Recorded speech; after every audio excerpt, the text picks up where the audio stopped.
I think I just found one of the most underrated GPUs on the market. Meet the RX 5600 XT. And I just wanted to let you know that at first I paired it with a more adequate processor for its price, the i5-8400, but then realized midway into testing that that processor was just too weak for it. So I quickly swapped the GPU into a more serious setup featuring an i5-12400F. And now let's get the esports out of the way first. So on Valorant, even on the highest settings, your CPU will most likely be the bottlenecking part, but on 1440p highest settings it managed to push these, and on 1440p medium these benchmark results. So with a more powerful CPU, over 500 FPS should be no problem with this card. And yeah, rest assured that in CS2 the bottleneck will also most likely be your processor, especially on low settings. Anyways, here are the benchmark results we got using 1440p medium settings, and based on the usage percentage, the 5600 XT should be able to push over 300 FPS with no problems. And only on 1440p high, the limiting factor becomes the graphics, although let's be real guys, no one is playing CS on the highest settings, competitively speaking.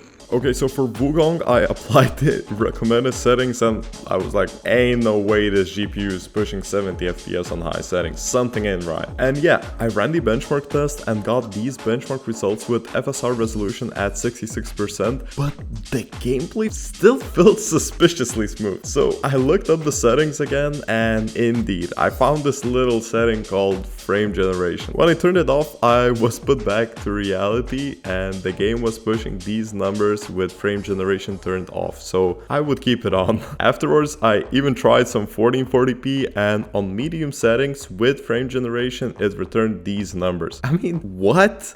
Too easy. That's too easy! Fortnite looked beautiful on 1440p epic settings and ran great. The game set itself to 60% 3D resolution and TSR medium, but I mean, come on, a 70 euro GPU running on these settings and over 100 FPS on average, that is really impressive. Even though I spent over 6 hours on Forza Horizon 5 this weekend deal hunting and flipping cars in the auctions, I also spent quite a bit of time racing fairly, I would say. This RX 5600 XT managed to run the game on 1440p high preset with no problems, although when I tried to run it on 1440p extreme preset, we ran into some VRAM issues unfortunately. After all, don't forget it has only 6 GB of VRAM. Now, what about Cyberpunk on 1440p high settings preset?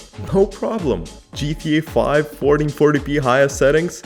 Easy. So what about Call of Duty Warzone then? And yeah, it was also great on 1440p balanced preset. And I was just curious, have you noticed that the community in the lobbies has changed a lot? Bro, watch out.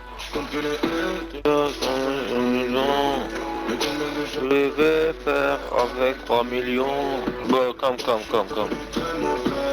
Okay, coming. I know.